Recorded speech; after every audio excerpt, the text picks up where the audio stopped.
कधी लक्ष दिलंय का? काही घरांमध्ये दिवा लावताच वातावरणात प्रसन्नता पसरते, सुगंध आणि शांतता येते. तर काही घरांमध्ये दिवा लावल्यावर सुद्धा बेचैनी आणि ताण जाणवतो. दोन्ही ठिकाणी दिवा तोच असतो. फरक असतो वापरण्याच्या नियमात आणि भावना किती शुद्ध आहे या दोन्हीमध्ये. श्री स्वामी समर्थांनी एकदा म्हटलं होतं, दिवा हा फक्त तेल आणि वात नाही, तो भक्ताच्या अंतःकरणाची ज्योत आहे. म्हणजेच दिवा जसा तुम्ही प्रज्वलित करता तशीच तुमची आंतरिक ऊर्जा जागृत होते. जर तो अपवित्र हाताने, अज्ञानाने किंवा चुकीच्या दिशेने लावला गेला तर तो प्रकाश न राहता छायाच निर्माण करतो. चला तर आपण आता बघूया मातीचा आणि धातूचा दिवा. प्राचीन काळी मातीचा दिवा सर्वात पवित्र मानला जायचा, कारण माती म्हणजे पृथ्वीतत्व, स्थैर्याचं प्रतीक. मातीच्या दिव्यातील ज्वाला म्हणजे त्या स्थैर्यातून उगवलेली प्रकाश शक्ती. घरात दररोज पूजा करताना मातीचा दिवा वापरणं शुभ आहे, पण त्याचा एक कठोर नियम आहे. मातीचा दिवा एकदा वापरला की तो पुन्हा मंदिरात ठेवू नये. एकदा जाळलेला दिवा म्हणजे त्याने आपलं कार्य पूर्ण केलं. त्याला पुन्हा वापरल्यास ती ऊर्जा अवशेष स्वरूपात राहते आणि घरातील प्रसन्नतेवर परिणाम करते. म्हणूनच प्रत्येक सकाळी किंवा सायंकाळी जर मातीचा दिवा वापरत असाल तर नवीन दिवाच वापरा. त्याने ऊर्जा ताजी राहते आणि देवघरात सतत नवीनतेचा स्पंदन टिकतो. पुढे जाण्याआधी व्हिडिओला लाईक करा. व्हिडिओ छान वाटल्यास कमेंटमध्ये जय श्रीराम नक्की लिहा. व्हिडिओ तुमच्या मित्रांना शेअर करा आणि चॅनलला सबस्क्राईब नक्की करा. आपले धार्मिक सण, उत्सव, पूजाविधी, रोजचे राशी भविष्य आणि बरेच काही जाणून घेण्यासाठी डिस्क्रिप्शनमध्ये दिलेल्या लिंकवर क्लिक करून संजीवनी मराठीची मेंबरशिप नक्की जॉईन करा. पण काही घरांमध्ये मातीचा दिवा वापरणं शक्य नसतं. तेव्हा धातूचा दिवा म्हणजेच पितळ किंवा तांब्याचा सर्वोत्तम मानला जातो. पितळ म्हणजे अग्नी आणि आकाश या दोन्ही तत्वांचा संगम. त्यामुळेच पितळेचा दिव्याचा प्रकाश अधिक तेजस्वी आणि दीर्घकाळ टिकतो. पण धातूचा दिवा असल्यास एक गोष्ट अतिशय आवश्यक आहे. तो दिवा रोज स्वच्छ धुवावा. आठवड्यातून एकदा नव्हे तर रोज. कारण दिव्यावर जमा झालेला तेलकटपणा नकारात्मक ऊर्जा साठवतो. त्याला गंगाजलाने धुतल्यास ती ऊर्जा शुद्ध होते. गंगाजल हे केवळ पाणी नाही, तर ते स्पंदनात्मक शुद्धतेचं प्रतीक आहे. म्हणूनच धातूचा दिवा गंगाजलाने स्वच्छ करणे म्हणजेच देवघरात नवीन ऊर्जा आमंत्रित करणे. आता आपण बघूया दिवा कोणत्या दिशेला लावावा. अनेकांना प्रश्न पडतो, दिवा कोणत्या दिशेला ठेवावा. शास्त्र सांगतं दिवा पूर्व किंवा उत्तर दिशेला ठेवावा. पूर्व दिशा म्हणजे सूर्याचा मार्ग, म्हणजे ज्ञान, तेज आणि प्रारंभ. उत्तर दिशा म्हणजे धन, समृद्धी आणि देवतांचा मार्ग. या दोन्ही दिशेत दिवा लावल्यास त्याचा प्रकाश देवाच्या ऊर्जेशी एकरूप होतो. आता मनात प्रश्न येतो, जर दिवा दक्षिण दिशेला लावला तर काय होते? दक्षिण दिशा म्हणजेच यमराजाची दिशा. ती अंत दर्शवते, प्रारंभ नाही. त्या दिशेला दिवा लावल्यास पूजा नव्हे तर पितृकार्याची ऊर्जा जागृत होते. म्हणून पूजेतील दिवा दक्षिणाभिमुख कधीच ठेवू नये. जर तुम्हाला पितरांसाठी दिवा लावायचा असेल तर तो स्वातंत्र्यस्थळी लावावा आणि एकाच वातेचा वापर करावा. पण देवासाठी 2, 4 किंवा 5 वातांचा दिवा लावणे शुभ मानले जाते. आता आपण बघूया दिवा तेलाचा, तुपाचा आणि किती वातींचा असावा. दिवा प्रज्वलित करताना वापरले जाणारे तेल किंवा तूप हे देखील ऊर्जेचा प्रकार ठरवतात. शास्त्र सांगतं शुद्ध तूप सर्वश्रेष्ठ आहे. गाईचं तूप म्हणजे लक्ष्मीचं प्रतीक. ते देवाच्या उजव्या बाजूला ठेवावे, म्हणजेच सुख, समृद्धी आणि मंगलता टिकते. तर तिळाचे तेल किंवा सरसो तेल हे नकारात्मकता, दोष आणि दुष्ट शक्तींना दूर करणारे मानले जाते. म्हणून तेलाचा दिवा देवाच्या डाव्या बाजूला ठेवावा. हा संतुलनाचा सिद्धांत आहे. उजवीकडे सुख, डावीकडे संरक्षण, दोन्ही एकत्र असतील तर घरातील संतुलित ऊर्जा बनते. वातेबाबत बोलायचं झालं तर कापसाची वात सर्वश्रेष्ठ, ती शुद्धतेचे प्रतीक आहे. दक्षिणमुखी दिवा पितरांसाठी लावतात, तर देवासाठी 2, 4 किंवा 5 वातींचा दिवा मंगलतेचं चिन्ह मानलं जातं. वात कधीच ओलसर किंवा दूषित कापसाची नसावी, शुद्ध हातानेच ती बनवावी आणि दिव्यात ठेवावी. आता आपण बघूया दिवा कधी लावायचा. प्रत्येक सकाळ संध्याकाळची वेळ म्हणजे सूर्यसंधी किंवा संध्यावेळा. या 2 क्षणांमध्ये आकाशातील आणि पृथ्वीवरील ऊर्जा एकमेकांशी समरस होते. म्हणून सकाळी सूर्य उगवल्यावर आणि संध्याकाळी सूर्यास्तानंतर दिवा लावणे अत्यंत शुभ आहे. सकाळचा दिवा म्हणजे उदयाची आशा आणि संध्याकाळचा दिवा म्हणजे अंधारावरचा विश्वास. दिवा लावल्यावर तो पूर्ण जळेपर्यंत ठेवावा. मध्येच विझल्यास तो अपूर्ण कार्य मानला जातो. जर दिवा विझला तर पुन्हा नवीन दिवा लावावा, म्हणजेच आपल्या मनातील आशा पुन्हा प्रज्वलित करावी. आता आपण बघूया दिव्याजवळील काही नियम आणि शुद्धता. देवाच्या दिव्याजवळ नेहमी पवित्रता राखावी. चप्पल, झाडू, धूळ, कचरा या सर्व गोष्टी दिव्याच्या जवळ नसाव्यात. दिव्याखाली छोटं आसन असावं, म्हणजे त्याचं स्थान पवित्र राहील. दिव्याला हात लावण्यापूर्वी हात स्वच्छ धुवावेत. तेल किंवा तूप भरताना डावा हात वापरू नये, उजवा हातच वापरावा. आणि सर्वात महत्त्वाचं, दिवा कधीही वाऱ्याने विझू देऊ नका. वारा म्हणजे अस्थिरता आणि दिवा म्हणजे स्थैर्य. दोघांची लढाई झाली की घरात अस्थैर्य निर्माण होतं. आता आपण दिव्याजवळ कोणता मंत्र म्हणायचा ते बघूया. दिवा लावताना आपण म्हणतो, शुभम करोति कल्याणम आरोग्यम धनसंपदा शत्रुबुद्धी विनाशाय दीपज्योती नमोस्तुते. हा मंत्र ऊर्जेचा संकेत आहे. शुभम करोति म्हणजेच जो प्रकाश शुभ घडवतो. शत्रुबुद्धी विनाशाय म्हणजेच बाहेरील शत्रू नव्हे तर आतल्या नकारात्मक विचारांचा सुद्धा नाश करावा. म्हणून प्रत्येक वेळी दिवा लावताना हा मंत्र उच्चारल्यास तो प्रकाश तुमच्या मनात आणि घरामध्ये दोन्हीकडे स्थिर होतो. आता आपण दिव्याचा प्रकाश विज्ञान आणि श्रद्धेच्या मार्गावर बघूया. अनेकांना वाटतं दिवा म्हणजे फक्त धार्मिक वस्तू आहे, पण दिव्याचं वैज्ञानिक स्पष्टीकरण सुद्धा आहे. जेव्हा तुपाचा दिवा पेटतो तेव्हा त्यातून कार्बन डायऑक्साईड नाही तर सकारात्मक आयन निर्माण होतात, जे वातावरणातील हानिकारक घटक शोषून घेतात. तुपाच्या सुगंधाने मेंदूमधील सेरोटोनिन वाढतो आणि मन प्रसन्न होतं. म्हणून तुपाचा दिवा जिथे जळतो तिथे मानसिक शांती आणि एकाग्रता हळूहळू वाढते. त्याचप्रमाणे दिव्याच्या ज्वालेकडे एकाग्रतेने पाहिल्यास ध्यानासारखा परिणाम होतो. आग ही तत्वतः मनाचा आरसा आहे. तिच्या हालचालीत आपल्या विचारांचा परावर्तन दिसतो. म्हणूनच अनेक साधक त्राटक साधना म्हणून दिव्याच्या ज्योतीकडे पाहत ध्यान करतात. ती ज्योत स्थिर असेल तर मन स्थिर होतं, ती डोलत असेल तर मन अस्थिर आहे याचा संकेत मिळतो. पहाटेच्या शांत हवेमध्ये जेव्हा पहिल्या आरतीसोबत घंटीचा नाद गुंजतो तेव्हा संपूर्ण वातावरणात एक अद्भुत स्पंदन पसरतं. पण ज्यांना घंटीचं गुपित कळलं आहे त्यांना माहिती आहे, घंटीचा एक चुकीचा नादसुद्धा घरामधील ऊर्जा उलटी करू शकतो. आता आपण दिव्याबद्दल तर बघितलं, आता घंटीबद्दल बघूया. त्याचा अर्थ आणि उद्देश काय आहे.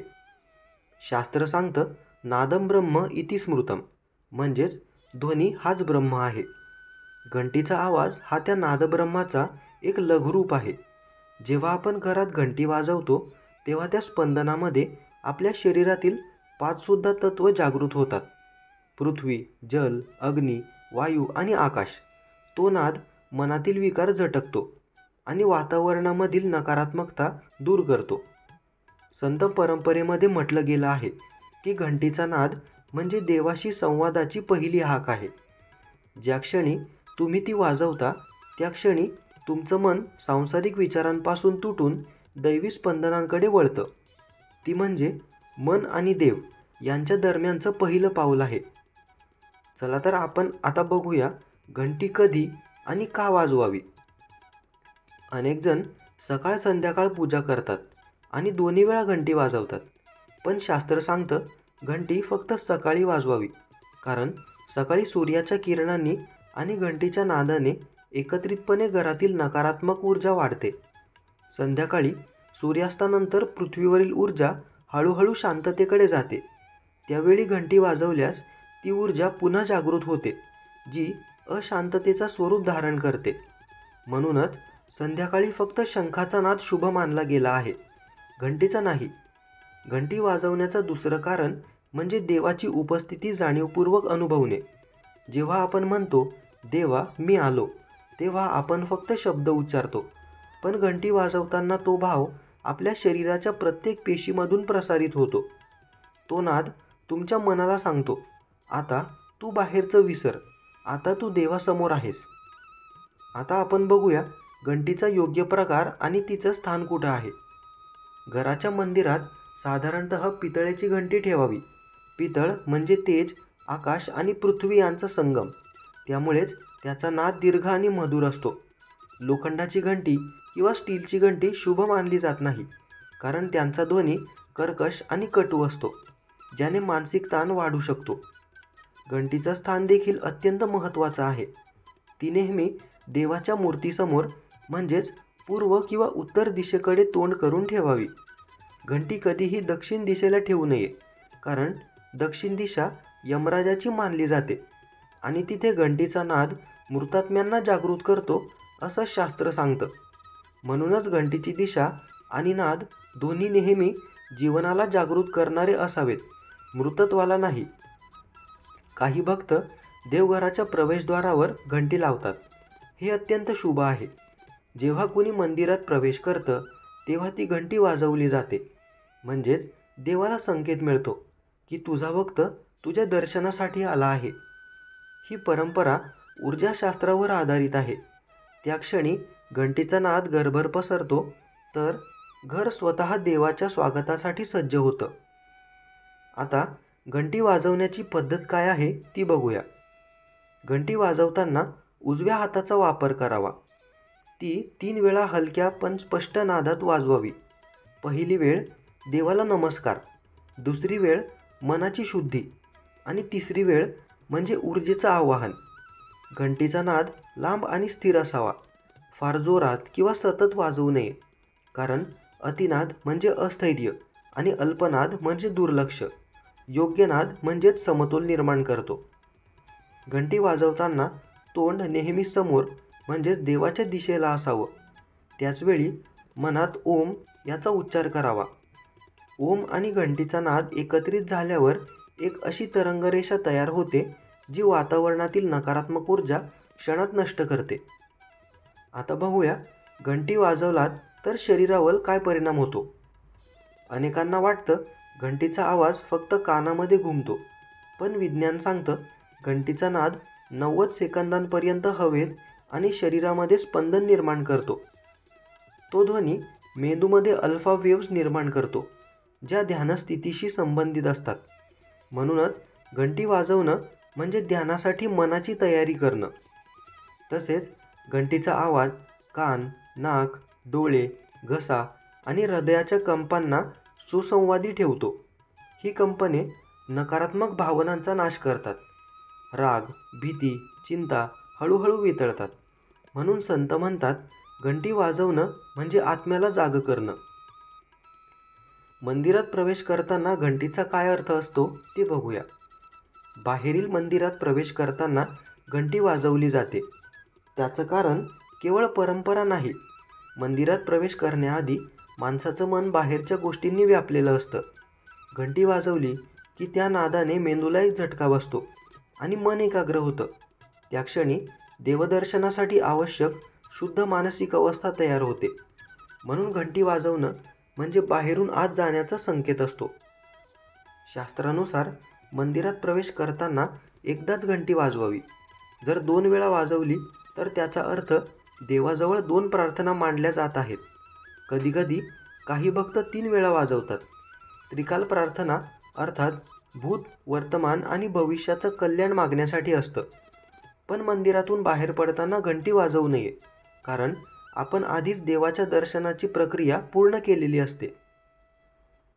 घंटी, शंख आणि गोमती चक्र यांचा काय संबंध आहे ते आपण बघूया. देवघरात शंख, गोमती चक्र आणि घंटी ही 3 वस्तू एकत्र ठेवली जातात. यांच्यामध्ये एक सूक्ष्म संबंध आहे. घंटीचा नाद म्हणजेच नादब्रह्म, शंखाचा ध्वनी म्हणजेच प्राणब्रह्म आणि गोमती चक्र म्हणजे संतुलन आणि समृद्धीचं प्रतीक. मित्रांनो, व्हिडिओला लाईक करा. व्हिडिओ आवडल्यास कमेंटमध्ये जय श्रीराम नक्की लिहा. हा व्हिडिओ तुमच्या मित्रांना शेअर करा आणि संजीवनी मराठी चॅनलला सबस्क्राईब नक्की करा. आपले सण, उत्सव, पूजाविधी, राशी भविष्य आणि बरेच काही जाणून घेण्यासाठी डिस्क्रिप्शन बॉक्समध्ये दिलेल्या लिंकवर क्लिक करून संजीवनी मराठीची मेंबरशिप नक्की घ्या. जेव्हा या तिन्ही वस्तू एकत्र येतात तेव्हा घरामध्ये ध्वनी, प्राण आणि संतुलन ही त्रिसूत्री निर्माण होते. शंख वाजवला की वातावरणातील विषारी कण दूर होतात. घंटी वाजवली की मानसिक अशुद्धी नष्ट होते आणि गोमती चक्र ठेवल्याने धन आणि आरोग्याचा प्रवाह सुरू राहतो. म्हणूनच देवघरात ही तिन्ही वस्तू ठेवणे अनिवार्य मानले गेले आहे. दक्षिण दिशेचा टाळावा लागणारा उपयोग काय असतो ते बघूया. घंटी दक्षिण दिशेला ठेवू नये यामागे फक्त भीती नाही तर एक ऊर्जा सिद्धांत सुद्धा आहे. दक्षिण दिशा म्हणजेच ग्रहण करणारी ऊर्जा, ती नेहमी खाली खेचते. जर त्या दिशेत घंटी ठेवली तर तिचा नाद वर जाण्याऐवजी खाली उतरतो, ज्यामुळे घरातील सकारात्मक ऊर्जा कमी होते आणि मनात उदासीनता वाढते. म्हणूनच घंटी नेहमी उत्तर, ईशान्य किंवा पूर्व दिशेला ठेवावी, ज्यामुळे तिचा नाद वर आणि बाहेर प्रसारित होतो. घंटी वाजवताना कोणता मंत्र उच्चारायचा ते बघूया. घंटी वाजवताना हा मंत्र म्हणावा: आगमार्थ तू देवानाम, गमनार्थ तू राक्षसाम, कुरु घंटारवम तत्र देवताव्हाम लक्षणम. याचा अर्थ असा की घंटेचा नाद देवांना आमंत्रण देतो आणि दुष्ट शक्तींना दूर ठेवतो. हा मंत्र फक्त उच्चार नाही तर ऊर्जेचं आवाहन आहे. घंटी वाजवताना हा मंत्र मनात उच्चारल्यास त्या नादातून प्रसारित होणारी स्पंदनं देवांना आकर्षित करतात. घंटीचा नाद आणि नकारात्मकता नष्ट होण्याचे विज्ञान काय आहे ते आपण बघूया.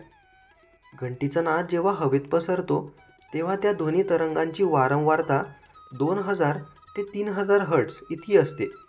ही वारंवारता मेंदूतील पॅरासिम्पथेटिक नर्व्ह सिस्टीम यांना सक्रिय करते, म्हणजेच शरीरातील शांतीचे आणि विश्रांतीचे केंद्र. यामुळे शरीरामधील ताण कमी होतो आणि मानसिक संतुलन निर्माण होतं. याच कारणामुळे घंटी वाजवणं म्हणजेच ध्वनी उपचार, यालाच साऊंड थेरपीसुद्धा म्हणतात. म्हणतात ना, नाद हेच औषध आहे. म्हणून जेव्हा आपण देवघरात घंटी वाजवतो तेव्हा तो नाद आपल्या शरीरावर औषधी परिणाम करतो. रक्तदाब स्थिर होतो, श्वास नियंत्रित होतो आणि मन प्रसन्न होतं. त्याच क्षणी तुमचं शरीर देवपूजेच्या योग्य स्थितीत प्रवेश करतं. आता आपण आध्यात्मिक संदेश काय आहे तो बघूया. घंटी एक स्मरण आहे की प्रत्येक क्षणी आपण देवाला बोलावू शकतो. घंटी वाजवणं म्हणजे देवाला सांगणं, मी इथे आहे, तू माझ्याकडे बघ. आणि देव उत्तर देतो त्या नादाच्या शांततेमधून. ज्याचं मन एकाग्र नाही त्याने दिवा लावला तरी त्याला प्रकाश मिळत नाही, आणि ज्याचं मन स्थिर आहे त्याने एकच घंटी वाजवली तरी त्याला देवाचा स्पर्श जाणवतो. म्हणून पुढच्या वेळेस जेव्हा तुम्ही घंटी वाजवाल तेव्हा फक्त हाताने नव्हे, मनाने सुद्धा वाजवा. कारण ती घंटी केवळ देवाला जाग करत नाही तर तुमच्याच आत्म्याला जागृत करते. संपूर्ण व्हिडिओ बघितल्याबद्दल खूप खूप आभार. धन्यवाद.